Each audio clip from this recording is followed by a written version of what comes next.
उतनी भागीदारी नहीं है, उतना उनको हिस्सेदारी नहीं है, उतना उनको आरक्षण नहीं है। और यही वजह है कि जो बिहार से जो चिंगारी अब उठने वाली है वो पूरे भारत में उठेगी और कमोबेश सभी राज्य कहेंगे कि हमें जातीय जनगणना और धर्म के नाम पे, जात के नाम पे जो भी ये जो लड़ाई हो रही है, आप उसकी जितनी जिसकी भागीदारी है, जितनी ज्यादा हिस्सेदारी है वो मिले। और उसके लिए दिल्ली में हम लोग चाहते हैं कि अतिशीघ्र यहाँ पे जातीय जनगणना हो और ये भी हो कि दिल्ली के अंदर अलग अलग राज्यों से कितने लोग, कौन किस राज्य के लोग रहते हैं, ताकि वो अपने हक और अधिकार के लिए आवाज उठा सकें। ठीक सर, जानना ये चाह रहे थे कि आप दिल्ली की जातीय जनगणना की मांग क्यों कर रहे हैं, और साथ ही साथ ये तो केंद्र प्रशासित राज्य है। केंद्र शासित पूरी तरह से नहीं ये राज्य है। हाँ, पूर्ण राज्य की हमेशा मांग रही है जो केंद्र सरकार फुलफिल नहीं करती। जब राज्य का यहाँ पे जब विधानसभा है, जब यहाँ पे विधायिका चुने जाते हैं तो एमएलए और एमपी बनाए जाते हैं, तो इसको पूर्ण राज्य का दर्जा मिलना चाहिए और सेंट्रल गवर्नमेंट जो दिल्ली में है उसको कहीं और बसना चाहिए, लेकिन नहीं है, जब तक चल रहा है। और उस हालत में दिल्ली की आबादी दिन प्रतिदिन जो आज 2.5 करोड़ कह रहे हैं, करीब 3 करोड़ से ऊपर पहुंच गया है। और वहाँ पे लोग जो है, कुछ चंद लोग जो पैसे वाले लोग हैं, जो साहूकार लोग हैं, जो कॉर्पोरेट हाउस हैं, वो कहीं ना कहीं यहाँ की सत्ता पे, यहाँ का जो सिस्टम पे वो काबिज रहते हैं। और जो अति पिछड़ा लोग हैं, जो शोषित लोग हैं, जो दबे कुचले लोग हैं, उनको मौका नहीं मिलता। और इसीलिए हम लोग का एक मांग है कि यहाँ भी जनगणना हो करके जो लोग को हक अधिकार में छीना जा रहा है, उसको अधिकार का वो जो है उसके भागीदारी। और राज्य भी हैं जिसमें कांग्रेस शासित है, आप कांग्रेस से क्यों नहीं अनुरोध कर रहे हैं कि वो भी अपनी जनगणना कराएं और बताएं? जर्नलिस्ट महोदय, सबसे पहले जिसका शासन होता है उस शासन को काम करना चाहिए। जो केंद्र में सरकार है वो करना चाहिए, लेकिन उनकी नीति नहीं है। वो चाहते हैं कि धर्म कर्म कर करके, जात में बांट करके, हिंदू मुस्लिम की लड़ाई करा करके, मॉब लिंचिंग करा करके, मंदिर मस्जिद करा करके सत्ता चलाएं। इसलिए वो जात को, ये पीछे लोगों को, जो सनातनी, जो वासी लोग हैं, वो नहीं चाहते कि अति पिछड़ों को उसका न्याय मिले, अति पिछड़े लोग आगे जाए शिक्षा में और जो है सामाजिक तरीके से, आर्थिक रूप से आगे नहीं बढ़े। इसलिए वो लोग जनगणना नहीं चाहते। लेकिन आपने सही कहा कि जहां कांग्रेस या विपक्ष की सरकार है, कमोबेश उनको तो करना चाहिए। बिहार ने शुरू किया, कर्नाटक में होना चाहिए, हमारा जो है राजस्थान में होना चाहिए, छत्तीसगढ़ में होना चाहिए और बंगाल में होना चाहिए। जहां इंडिया की गठबंधन है वो लोग करें, तो बाकी बचे हुए को करना ही पड़ेगा, चाहे वो मजबूरी हो, चाहे जो कुछ हो, उन्हें करना पड़ेगा। और नहीं करेगा तो जनता सड़कों पर आएगी। नहीं, फिर भी सवाल ये आता है कि जैसे बिहार में जातिगत जनगणना हुई है, उसमें अभी तक महिलाओं का खुलासा नहीं हुआ है कि महिलाएं कितने प्रतिशत। देखिए महाशय जी, जो भारत की आबादी है महिलाओं की 48.84% है और उस हिसाब से 50-50 का हकदार बनते हैं। बिहार की आबादी 13 करोड़ से ऊपर चला गया जो अभी जनगणना आया है, और 13 करोड़ में सारे मर्द तो हैं। जब उसमें ये जो अनुसूचित जाति ये सब बनाया गया है वो जात के आधार पर बनाया गया, लेकिन अगर महिला और पुरुष का बाइफिकेशन, उसका जो कैलकुलेशन बनेगा, तो मैं समझता हूं कि बिहार की भी 50% के करीब जो है महिलाएं होंगी।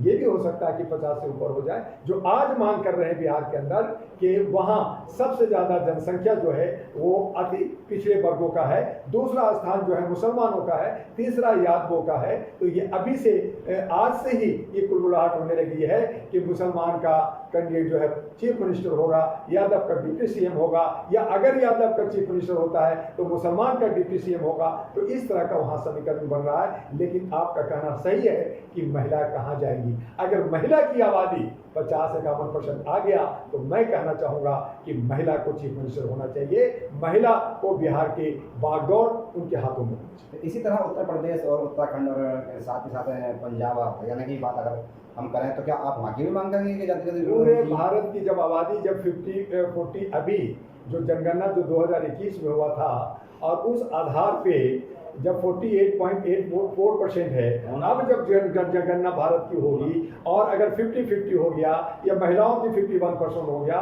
तो आधी भागीदारी क्यों नहीं। और यही वजह है कि मैंने कर्नाटक की विधानसभा में और 5 राज्यों की विधानसभा में ये मांग उठाया कि जो है 5 राज्यों की विधानसभा में कर्नाटक में जहां महिलाएं हैं उनकी पूरी आधी की भागीदारी हो और जरूरत पड़े तो वहां का चीफ मिनिस्टर महिला को बनाए। दुआ साहब, अभी जो बिहार में जाति जनगणना जो आंकड़े आए हैं उसमें जो जातियां जिनके कम हैं उसमें नीतीश जी हों चाहे वो हों, अब लालू जी हैं, लालू जी के परिवार से ही 5 मुख्यमंत्री, 5 बार तो वही मुख्यमंत्री रहे, उनकी अब तो 2 विवाह हो रहे हैं।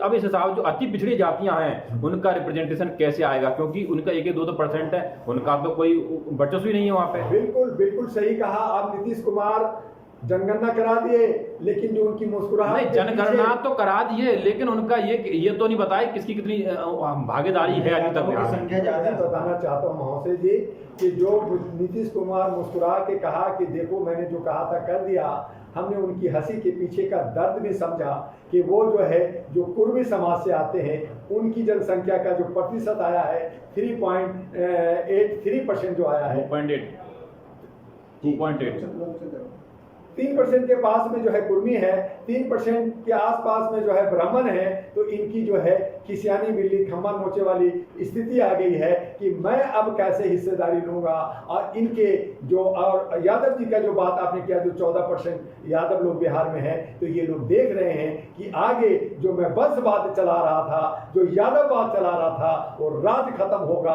और अब वहाँ न्याय दुनिया और जो अति पिछड़े लोग हैं वो सरकार में बनेगी, उनकी सरकार। दिल्ली की मांग करना चाहते हैं जनगणना होनी चाहिए दिल्ली के अंदर, तो क्या दिल्ली में तो बताया जाता है कि लगभग आबादी जो है सबसे बड़ी बनियों की और मुख्यमंत्री बनिया है। कोई बात नहीं, बनिया में भी बनिया जो है एक व्यवसाय है, बनिया जो है व्यवसाय है और बनिया यहाँ पे सबसे ज्यादा पंजाबी लोग हैं जो बनियागिरी करते हैं। बैस अलग हैं, देखिए जो सनातनी के रूप में ले जा रहे हैं, जो स्वर्ण की जो जात की बात कर रहे हैं, वहां पे प्रथम जो कहते हैं कि मैं सर्वश्रेष्ठ हिंदू जो कह रहे हैं वो ब्राह्मण है।